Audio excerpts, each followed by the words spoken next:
What's up, everybody? You know what? I'm going to redo that. What the fuck is up?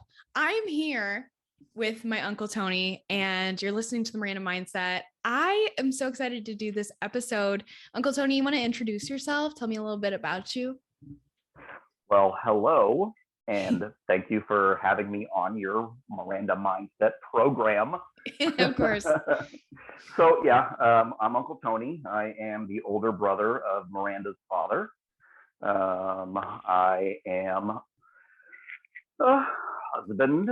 I am a grandfather. I am a veteran, and I am a witch. Woohoo! Yeah. Me too. I guess that would be a good little disclaimer. I talked about it a little bit in my episode with Cecilia Spirituality, and talked about my transition from being deep in the Christian cult to now embracing my spirituality and calling myself a witch, which I just love saying that because of the connotation that comes with it. And I want to, prove people wrong. So I'm excited to do this podcast with you. I know it's something that you've been doing for a while. And that kind of leads me to my first question is, when did you get into Wicca?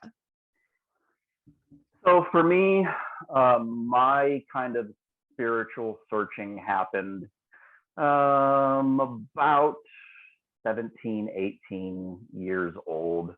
I went through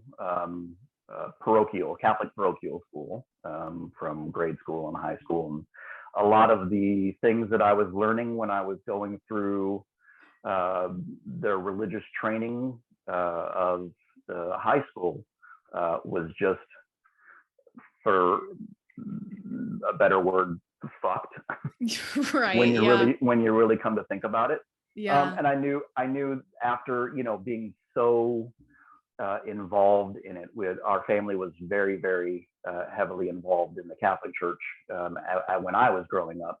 And that just comes from, I think from being Mexican. Yeah. It's hard to, to divorce the two. They blend together so naturally, but I knew that wasn't going to be the path that I was on, because it wasn't answering questions that I had, and the answers that I was getting did not at all satisfy me in any way. And there was a lot of things that I was being told at that time that were just flat out, hold up. Yeah. For real. So I began exploring at that age, and I found Wicca about 18 years old, and I dedicated myself at 19. So that's 29 years ago. Wow. So I've been on this path for nearly 30 years. But that's great though. And to see how you probably transitioned from just being a teenager through adulthood and different stages in your life. People really rely on religion and spirituality to carry them through difficult times. So that is something that I've struggled with, is not having the answers. And a lot of people in the Christian culture are like, if you have anxiety, that's a sin. If you feel like you're doubting, doubt's a sin. Like you should just trust in God. And like the minute that you start to falter in that trust, even if there are unanswered questions, like that's on you. Like you're a sinner. Yeah. I don't buy into that whole sin concept. There's a whole lot of things about that are just smacking of mental manipulation and really psychologically and spiritually damaging to put that on somebody. So not any direction that I could continue for at a breaking point. I found something else. And I found something that, does answer the questions that I had. And I've been with it ever since. And And when you say like you don't love the whole concept of like sin and, condemning people, like we have mentioned before in conversation, like it's just witchcraft and just in general, a lot of religions are just kind of like, don't be a dick, just be a good person. And Mm-hmm. I do find that there is a separation between condemning people and like being like, you're going straight to hell and like you're sinful. Right. There's something morally wrong with you versus like, just don't be an asshole. Like it's not that hard, Yeah. you know? Well, just the whole concept of it, that, you know, especially when, you know, they talked about original sin, that you are somehow born wrong, and you have to spend your entire lifetime making up for something you did not do. And no matter what you do, you're always still going to be wrong. That is so psychologically damaging. Yeah. That's and you know, you teach that to kids at a young age, and you put that on them. That's terrible. Yeah. Terrible. So, what type of tradition are you a part of? I know you mentioned it earlier, but how did you find that, and how did you know that it was right for you? So I am part of a tradition known as the Corellian Nativist tradition, and I only really discovered them probably 10 years ago. I've been floating on my own for the majority of my time in the practice. I was in the service, so I was in different parts of the country. I attended, you know, gatherings and groups in San Diego and Washington State. And only when I came back to Illinois after getting out of the service did I really even hear about this tradition. And they're very publicly accessible. You can find information for them easily online. I think what really struck me about the tradition was how inviting they were of different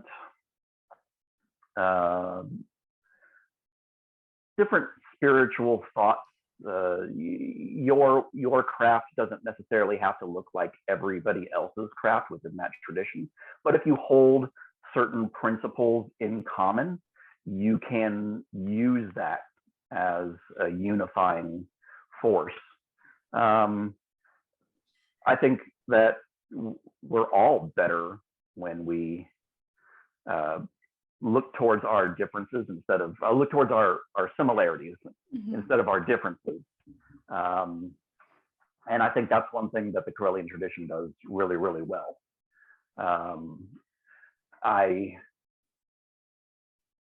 can't really speak for the tradition too much as a representative of them. I can only speak about my experience with them. I'm what they call a second degree, and in order for me to speak for the tradition, that's a whole other level of it. So I can speak to you about my experience and what it is for me. But if anybody wanted any more information about the tradition itself, I can certainly, you know, give them a link and they can find out for themselves. And that would be awesome. Yeah. And I wish everybody would. That's something that I found is kind of difficult for me, is that I have kind of been floating on my own, as you said, and trying to find out like the different types of witches per se, like through YouTube, because a lot of people are like, you're a kitchen witch, you're a, you know, whatever, like kind of like your niche, like what you like to work with in terms of tools. But I always just found that really interesting because I've had a very, and I'll get into this later, but weird sense of like spirituality that the Bible didn't really talk about, and I didn't develop until I was older. And then I kind of was like, what, why is my intuition just like going crazy right now? Like, why do I know things that I shouldn't know? And then it led me to like searching things up. But when you think of terms of like, what's been the most rewarding part of your practice, what would you say is like the cause of that or the root of that? The most rewarding part of my practice, I think, has been the complete change of dynamic between myself and spirit. You can say spirit, you can say God and goddess, you can say, you know, whatever word, universe, whatever word you want to use to explain or talk about that. I view joining this path to be a more matured version of spirituality, as opposed to the kind that I grew up in, where essentially, you had, Sky Papa. And if you're very, very good and you love Sky Papa enough, Sky Papa takes care of all your needs and your worries. Yeah. And if you don't, if you don't and you're naughty, then Sky Papa was going to punish you, right? Right, so, right. That's the relationship you have with your parents when you're 4. Yeah. Right. Retweet. Oh my God. Yeah. Yeah. So if you are, when you embrace a path that lays right on you, that you are responsible for the direction that you're going to take in your life. You are responsible for making the decisions to go for your goals, to cut out bullshit forces, bullshit people in your life, all of those things that you have the power to do. You don't got to rely on Sky Daddy to do it for you. You have the ability, and that's what we call magic, to make the changes in your life that you need to make your life your own. Right. So that's the relationship that, an adult has with their adult parents. Your parents aren't going to make all your worries go away anymore once you reach a certain age. It's up to you to make or break your life. You hold the power in your own hands, so to speak. Yeah. So I enjoy having this grown-up relationship with spirit, because I think it's very freeing to know that what comes to my life is more or less my own making. And of course, there's always that factor of, hey, this person's just an asshole. Yeah. I didn't bring that person into my life. Right. This person's just an asshole. So there's always that one off. But more or less, I have the ability to make my life what I want it to be, and I have the ability to pursue that. So I think that's very freeing. I second that, because a lot of like what me and my family now make fun of is, and we literally saw it yesterday after voting, this little sticker on the back of somebody's car that said, "Pray for our president." And something that I heard almost every Sunday. And it's something that's so funny to me, because it's like, how about you just like vote for the right person? Like, you know what I'm saying? It's just that kind of concept that you don't have to ask, God first for him to do something in your life, when instead of being like, God, can I please have a job? You like go out and fill out job applications. Like, sure. It's not always that easy for some people. And there are, like you said, other factors, like, the type of economic class that you live in, those types of things. But you, at the same time, hold that in your hand, and you're able to say, this is my plan. This is what I want to do. And there are those tangible factors to it, which is something that I like. And it's not to say that like you're completely on your own, and no. The gods aren't gonna be there for advice and to encourage you and to support you along the way. They're just not gonna do it for you. You know what I mean? Yeah. So that's been very eye-opening after so long of being on this path, to take a look like you saw of somebody else that's still kind of stuck in that mentality of, Sky Daddy's going to do it all for me. And you're like, well, you wonder why your life isn't what you want it to be, because you didn't claim your power to make it. So. Right. And something that I've also, like, I've listened to a lot of podcasts about being a witch and things like that is, you do have to step up to your power. But for me, being what some people would call baby witch, which I know some people in the community don't really like that, because it's like everyone has the power in them. It's not a sense of like, oh, you're a baby, you don't know anything. But just for lack of a better term, I struggle a lot because I'm trying to figure it out and figure out what works for me, and how I can apply it to my daily life. Is there any advice that you would give to those just starting out? So you mentioned about like kind of finding your niche, finding, where you place yourself, and all that. Do your research, but I think also for anybody just starting out, don't get so deep into the research that you shut off your ability to receive a direct communication. I think people get really overworked trying to dig into what things are and how things are for other people, when spirit is still trying to communicate to you directly. So balance that research that you're doing and how other people are doing their thing, but don't be afraid to do your own thing. You know what I mean? Spirit didn't stop talking to humanity. Spirit still talks. You just are you listening? You know what I mean? And you have the ability, you know, without any kind of intercession, to have that communication. So be balanced in finding things that work for you. Make sure it does work for you, and be open to hearing something in your heart, in your mind, in your spirit that sparks within you.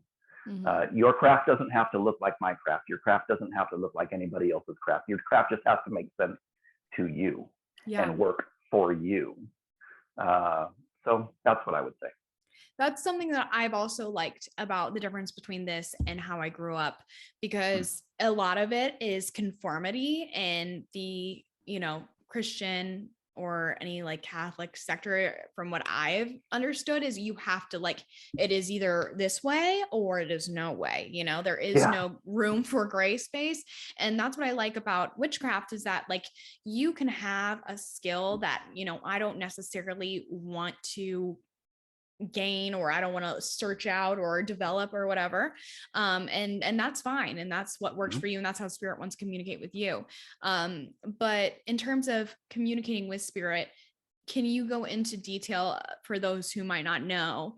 How do you know that spirit's talking to you? What can you look out for? Are there signs? Like, you know, for me, it's always angel numbers, coins, like pennies, license plate numbers, songs happen out of nowhere. Like, but what else can you think of? So I think the big thing you got to watch out for when you're hearing communication from spirit is that it is from spirit, and you're not just doing some kind of confirmation bias self-talk. Yeah. So when you get a message from spirit, a lot of times it'll kick your ass. You know what I mean? It may not be what you want to hear. It may not be anything that you had thought of before. It may not be a thought you has ever entered into your head. And that's pretty much the truest way you know that, oh, okay, well, this isn't me being an echo chamber for my own thoughts. This came from somewhere else. This came from outside of myself, because holy fuck, you know, that's I would have never thought of that. This is or wow, you really just kicked my ass. You know what I mean? That happens a lot. It's not always comforting. It's not always easy. It's not always what you want to hear. It's what you need to hear. Yeah. You know what I mean? You're not going to get bullshitted if you're really wanting to hear the truth from them. They'll tell you the truth. Yeah. You know I learned that the hard way when I started doing tarot, because I kept asking about this particular situation, and it kept like turning up like the Tower, death, like the devil. And I was like, oh my God, like this isn't true. And I just kept fighting it. And I kept asking the same questions over and over. And I'm like, no. And you know, there's still that self-selection that I have a hard time with. And I kind of look at the spread and I'm like, you're lying, you bitch. You know, like, absolutely. Sometimes you're like, you could lay a spread out and you're like, look at your cards and you're like, oh, you guys are dicks. Yeah, fuck you guys. Right, whatever. I don't even want to read this. You guys are just being cruel. Yeah, I've laid it out before, and I'm like, I don't even consult the book or anything. I'm like, yeah, no, and I just mix it back on together. I'm like, I don't want to deal with you right now. We'll try again tomorrow. Yeah, hopefully you fix your attitude. So the next question I've got for you is, how do you recommend using magic in your daily life? What are some of your favorite ways to do that? Well, I would say consciously. A lot of people, oh, I would change that. Everyone does magic all the time. Mm-hmm. They just do it poorly because they don't know what they're doing. Mm-hmm. We manifest on a daily basis.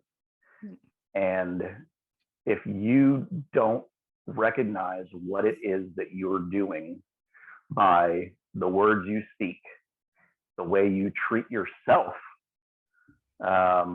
you are doing magic, but you're fucking your own self up. Right.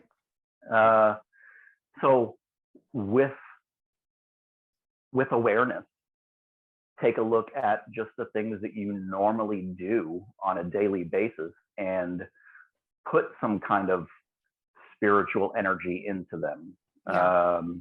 You know, you make your coffee, you make your tea in the morning, you're brewing, you know, you're stirring in a little cream, you know what I mean?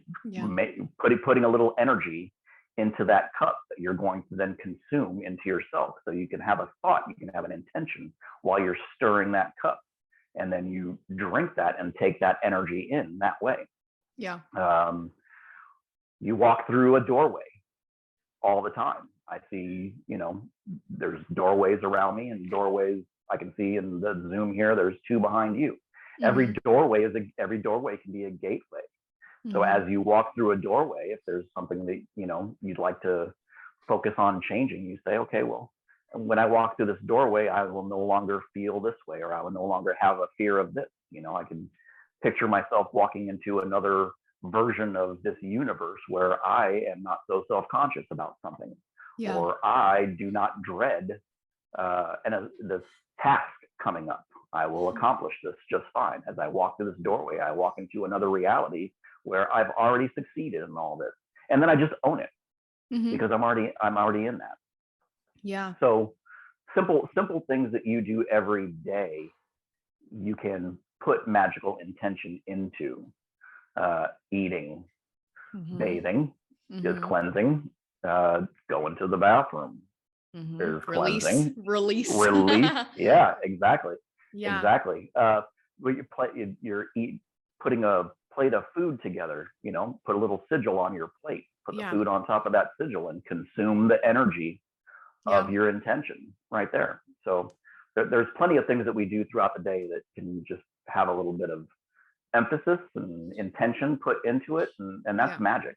But you're doing it consciously. You're not just being subject to the whims of life, and you're spending the energy anyway in doing these things. So why not put it towards your focus, towards your goals? Yeah, I second that. I found a lot of things are better done with mindfulness, and, you know, in success books, all of these millionaires or whatever will tell you, oh, just do things with purpose and mindful. It's the same concept. You know, I'm waking up today and I'm getting dressed, and I'm like, it sounds so bad, but I do automatically think of the things I grew up with. So putting on that armor to face the day, you know, I thought of wearing black, like you wear, you know, protective clothing, you wear protective sigils, or, you know, jewelry, crystals, you know, praying over your food, like putting that intention, you know, for what you're going to consume, what you release, the music you listen to. And I got really big on this year, is I was listening to sad music because I'm a Cancer, but I listen to sad shit because I like to feel the depths of emotion, not necessarily because I'm sad, but because I'm like, yeah, this is something. And that put me in such a weird mindset. I'm like, why am I doing this? Like, no wonder I feel like shit is because I'm listening to all this music of like girls who don't really feel that great about themselves, or somebody who feels like somebody did them wrong. And I'm like, I've never had this happen to me. Like, you know, there's no need to feel this emotion that I've never had. So listening to music that you're going to feel good listening to, it's high vibrational. I've liked to study this past year and listen to certain frequencies, because frequencies are everywhere. And it's, you know, if I'm going to listen to something, I'd rather listen to something to help me study or whatever. So Yeah, I would say mindfulness has always helped me, and I'm happy to hear that too. So, Yeah. um, what is the most valuable lesson that you've learned from your craft? This is kind of something we talked about earlier, but if there had to even be just something like tangible, or you've been through a difficult time maybe, and that your craft taught you something about yourself that you didn't know, like shadow work. There is a poem that's recited in witches and pagan circles. It's called The Charge of the Goddess. Have you ever heard it? Mm-mm. Okay. So it is a poem that was based on earlier poetry. The most famous version of it was written by a pagan elder and one of the founders of Wicca. Her name was Doreen Valiente. And she composed, you know, we don't have anything on our path that would be considered like scripture, Mm-hmm. you know, like word of, you know, handed down from the clouds on a tablet of stone and stuff like that. Right. But if there was anything, poetry written by human hands that would be considered kind of on that level, it would be The Charge of the Goddess. And would you like to hear it? I would. Yeah, that would be amazing. Okay. So this is spoken in circles a lot. It's done in two parts, and there's usually a lead-in, and the high priestess is at this point usually speaking for the goddess. Okay. And each part there is a brief introduction before she speaks. So I will try my best to kind of differentiate what it sounds like. Mm-hmm. But let me just, we'll discuss more about it when I read it to you. But let me just, I'm excited to read this for you. I am too. I'm excited to hear it. Okay. Listen to the words of the great mother, she who of old was also called among men Artemis, Astarte, Athene, Dione, Melosine, Aphrodite, Caridwen, Dana, Arianrod, Isis, Breed, and by many other names. Whenever ye have need of anything, once in the month, and better it be when the moon is full, then shall you assemble in some secret place and adore the spirit of me, who am queen of all witches. There shall you assemble, you who are fain to learn all sorcery, yet have not won its deepest secrets. To these I will teach things that are yet unknown. And ye shall be free from slavery, and as a sign that ye be really free, ye shall be naked in your rights, and you shall dance and sing, feast, make music, and love, all in my praise. For mine is the ecstasy of the spirit, and mine is also joy on earth. For my law is love unto all beings. Keep pure your highest ideal, strive ever towards it, let not no one turn you aside. For mine is a secret door which opens upon the land of youth, and mine is the cup of the wine of life, and the cauldron of Caridwen, which is the holy grail of immortality. I am the gracious goddess who gives the gift of joy unto the heart of man. Upon earth I give the knowledge of the spirit eternal, and beyond death I give peace and freedom and reunion with those who have gone before. Nor do I demand sacrifice, for behold, I am the mother of all living, and my love is poured out upon the earth. Hear ye the words of the star goddess, she in the dust of whose feet are the hosts of heaven, and whose body encircles the universe. I who am the beauty of the green earth, and the white moon among the stars, and the mystery of the waters, and the desire of the heart of man, call unto thy soul. Arise and come unto me, for I am the soul of nature who gives life to the universe. From me all things proceed, and unto me all things must return. And before my face, beloved of gods and of men, let thine innermost divine self be enfolded in the rapture of the infinite. Let my worship be within the heart that rejoices, for behold, all acts of love and pleasure are my rituals. Therefore, let there be beauty and strength, power and compassion, honor and humility, mirth and reverence within you. And you who think to seek for me, Know that your seeking and yearning will avail you not unless you know this mystery, that if that which you seek you find not within you, you will never find it from without. For behold, I have been with you from the beginning, and I am that which is attained at the end of desire. Wow. Wow. That last bit right there, if you cannot find that what you seek from within you, you will never find it from without, is goosebumps. Yeah. Strong stuff for me. Well, that gives you all the courage you need to do anything, right? Right. What are you waiting for? Everything you need is within you. It's telling you right there. You know what I mean? There's nothing outside that you need to accomplish what you want. Yeah. It's all within you. It's in your hands. So those words for me have been probably the most influential and the most powerful little bit right there. Yeah, that really resonated with me because that's what I've heard, you know, growing up from my parents, just saying like, if you're in a relationship with somebody and you're looking and you're trying to date and you're always looking for something that's outside of you, like you aren't half a person, you are a whole person. You don't need to, you know, for someone to complete you. That's like an empty mission. You know, you're doing that for what? And you can't feel satisfied ever in a relationship because you're always wanting more when you lack. And that's something I've always heard. And the other part that really got me was talking about, I will never require sacrifice because I'm all love. Going back to the things that I've learned, that is not what I've learned. I've learned you have to sacrifice, and you got to sacrifice a lot. And look at all these people and all these stories and parables that you'll learn that they had to sacrifice, you know, sometimes their own offspring, like things that you sit and you hear as like a 10-year-old in Bible school, and you're like, that's fucked up. Like, I don't need to know that to know that is fucked up. So yeah, that's not okay. Just to hear that line really resonated with me. Like, God damn, yep, you nailed it. You nailed it. No need for that trauma.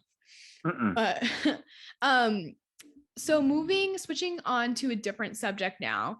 Do you have any experience in dream work?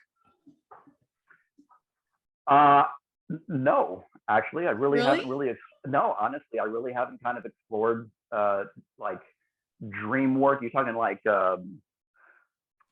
lucid dreaming or anything like that? Is that where you're going? Yeah, so I guess I could tell a little story. And this is something that only my close friends know about me. I am really psychic when it comes to dreams. I cannot lucid dream. I can't control my dreams. I have no imagination in terms of like, I've done one of those vision tests where they're like, picture a star and then open your eyes and which does it look like? And you can either completely see the star or you can't see anything.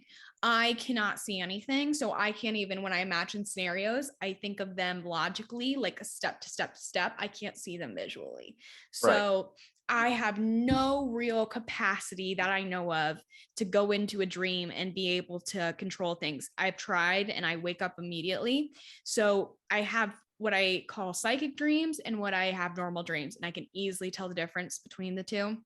And I've had, you know, deceased loved ones come to me in my dreams and tell me things, and they've come true. And I've had, you know, relationships where I break up with somebody, have no contact with them for years, and they tell me things in those periods of no contact, and I come to find out they're true, or they tell me those exact things a few months later. So I have very vivid psychic dreams, and that's something that runs in my family too. My mom has it. My sister has it.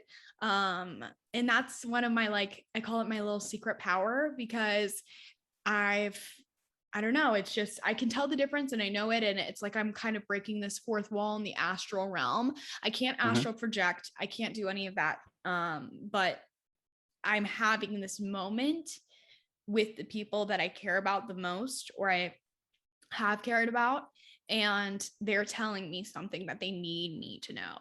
And those are kind of how I get my downloads the easiest. And, you know, it's hard for me because like, I might really, really, really, really want to see somebody in my dreams. And I ask them, please show yourself. And they don't. And I have to wait and be patient. And I have no inclination of when it's going to happen or, you know, how much time I'll have with them. But when it does, it's like, it's right there. It's completely immersive. So it just comes on you all of a sudden, or do you set like an intention of being like, hey, I want to talk to this person?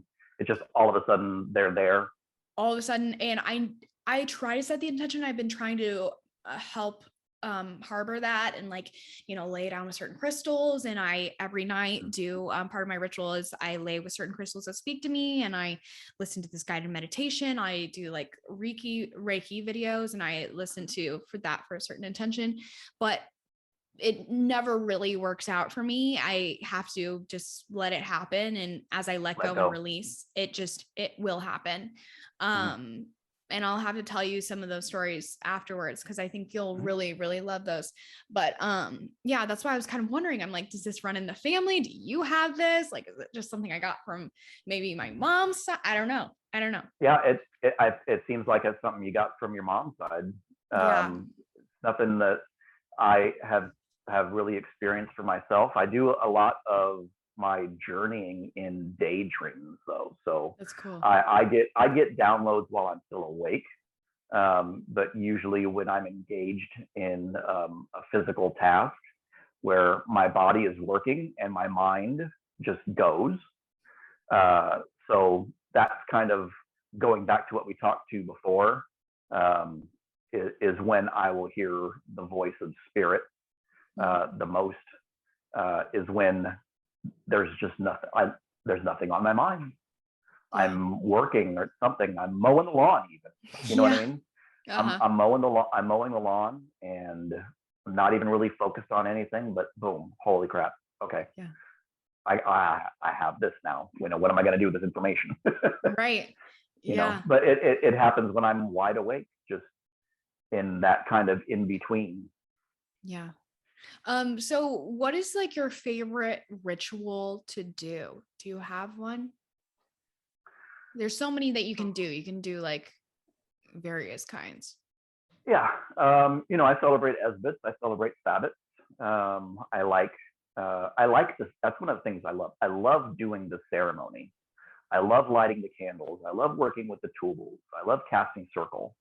I love calling the recorders. You know, I think that's still a holdover from the altar boy days when I was very, very young. You know, the lighting candles never left me. Right. You know, I love the whole ceremony of it. Yeah. Of all the rituals that I have attended, I would say the one that really kind of was the most deeply moving is a ritual that I experienced in Washington State, and they would do it on their every new moon. It was a ritual called Diana's Bow. And there were two separate versions of it, and they would do each version alternating every other month, and the one built on to the next. Oh, cool. So it made this kind of ongoing progression, ongoing step where the message from one informed the next, and on and on and on. Yeah, that was kind of the one that I walked away from, just kind of being like feeling filled, you know, after attending a ceremony, just like, you know, energized, but also exhausted. Yeah. And just kind of, I experienced in the circle there, just an absolute moment of wonder. Yeah.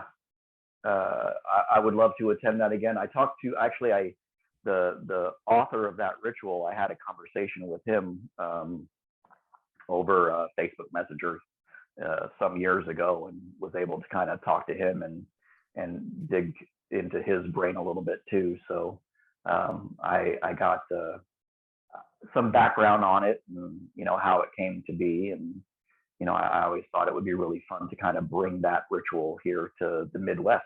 Oh yeah. So I think that's kind of something that I would aspire to really kind of share with others what I found in that ritual, and that a devotion to the goddess Diana on the first sighting of a new moon every month. But the way that I was moved by it, I would love to share that with others.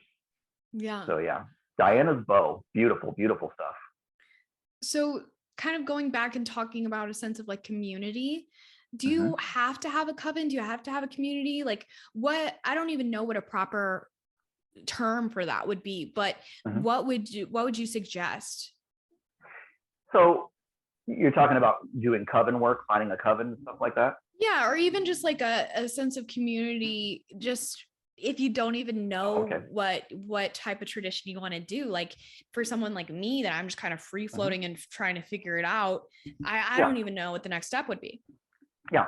So yeah, it isn't necessary to be a part of a coven, but it's good to have friends, like-minded friends that support you and you can learn from and you can share with, So coven work is really good when you want to kind of build energy in a larger way than you could alone in a short amount of time. Now, I'm not saying you can't build enough energy. It's just, with one person, it would be over time, whereas covens can accomplish more, magically speaking, all at once, because everyone in there is working towards the same goal all at once. So everybody's lending their energy towards one another. That's where the benefit comes in. But it certainly isn't necessary for you to have a fulfilling and rewarding practice. I definitely would suggest, go find yourself some witchy friends, you know what I mean? Yeah. Just to have conversations like this with, you know what I mean? To share, to laugh, about, the mistakes, and learning, you know what I mean? Yeah. Definitely. That's a rewarding thing to have. So community for me is satisfying and rewarding. I think we are always better when we work together. Plus, who doesn't like friends? Right. Yeah. You know what I mean? Yeah. It takes a load off of you. And that's something that I've had an interesting time navigating this past year, is that I've found I'm a lot more intense in my practice, and I'm kind of the one to tell all of my other friends, like, you should do this. A lot of and this is something that sounds terrible, but it's trending, or it's at the top of conversations lately, is crystals and manifesting. Like, you want your crush to like you, let's do a love spell, which I have issues with, but things that people want to do because it's catchy. And right. So I'm kind of a little bit more intense in the girls that I meet, and they're like, I've got these selenite earrings from, local shop. And I'm like, that's awesome. I don't knock them for it. But then I'm like, do you do this? Right. Do you ever collect your period blood? And they're like, oh, what the fuck? And I'm like, oh, never mind. Yeah. You ever made a witch jar? Yeah. Too intense. So that's been hard to kind of navigate. And granted, I've moved, so, I'm not in the same circle of people, but I've joined some Facebook groups and tried to, follow these types of accounts. And that's something I am looking forward to, just because moving to Arizona, you have Sedona a few hours away from where I am, and that's a highly spiritual place. So I'm hoping. For sure. Yeah, it's like a hub of some people say it's like a portal too, just because it's all concentrated in one spot. So I'm excited for that. Something for me to look forward to. But I think you're going to have a lot more opportunity to find common minds where you currently are, as opposed to where you're coming from. So I think you're in a much more suitable place to find what you're looking for. So congratulations. Woohoo! I'm making baby steps there, but steps nonetheless. There you go. Yeah. So you said you like to work with tools. What are your favorite tools to work with? I don't really have a preference on my tool. Each tool is necessary. So,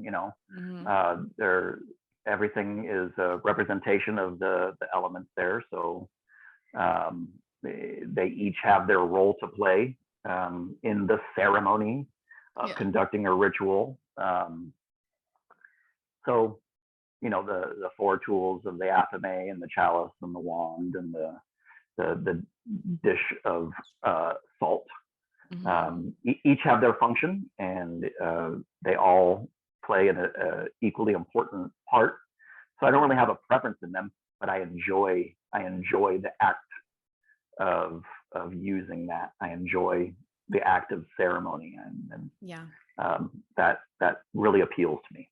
Yeah, nothing makes me feel more like a bad bitch, like full witch, that I'm just like, I feel in my fullest power when it's fall and it's the month of October, and cause the veil is thin, and I'm listening to Stevie Nicks, and I'm doing this like candle ritual, and I'm under a full moon. I'm like, I am so powerful. Like, it's just like coursing through my veins. I'm like, oh my God.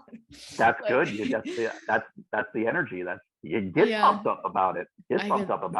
I'm like crazy. Like, I tell people, I'm like, I don't think you realize, like, you would probably think I'm like kind of psychotic, but like I am fully jazzed about it. Like, I'm like, some people would think it's kind of morbid, like, to be so intense about, like, I don't know if I would necessarily do certain ritual, like blood rituals, in terms of like, doing it for the wrong purpose. Like, earlier when I was saying, like, trying to cast a love spell on someone, I would never do that without their consent. I would never do any, like, sex magic without anybody's consent. Like, there are levels to this, but I am like, I'll do anything once. Especially, I mean, that's a big, kind of in the news and in the minds of the public right now. I mean, consent matters. You know what I mean? So if we're having this conversation and we're having this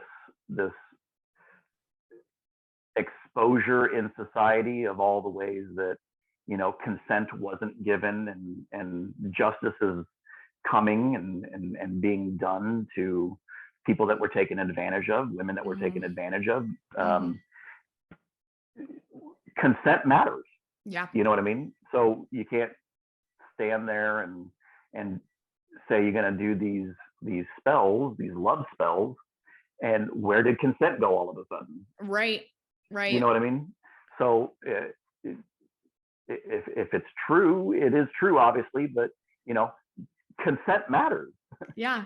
It's like taking somebody's power away from them, in terms of like when you do rituals to cleanse yourself, or when you do like things to, cord cutting or certain things like that. Like, you would hate if somebody was non-consensually taking power away from you and, like, putting a curse on you or whatever. It's like the same type of people have free will. And I think that a lot of people like to think that that's not the case. And they're like, I will revenge, or I will get what I want. And it's like, there's so many factors. Also karma, like, karma's a bitch. Like, you're gonna, whatever you put out is, the term, like, you're gonna get that back threefold. So like, just don't be a dick. Right. Like, it's all encompassing. Some people are like pizza cutters. All edge, no point. I've never heard that in my life. That was so, like, you said that in the mic drop. That was so badass. I'm gonna start using that. Yeah. I'll credit you, but I'll just start using that. That's so, where did you get that from? Oh, I got it from a meme probably years ago. Oh my God. Okay. Yeah. I was gonna say, if you thought that shit up, I was like, make a No, book that, right now. yeah, no, that's not a Tony original. How do you become more consistent in your practice? That's something that I'm struggling with right now. I'm hitting like a brick wall. It's hard for me to even just feel like it's worth it to keep doing the same, rituals every week, or when I get discouraged, I get discouraged. So how do you keep up with that? Just build the habit.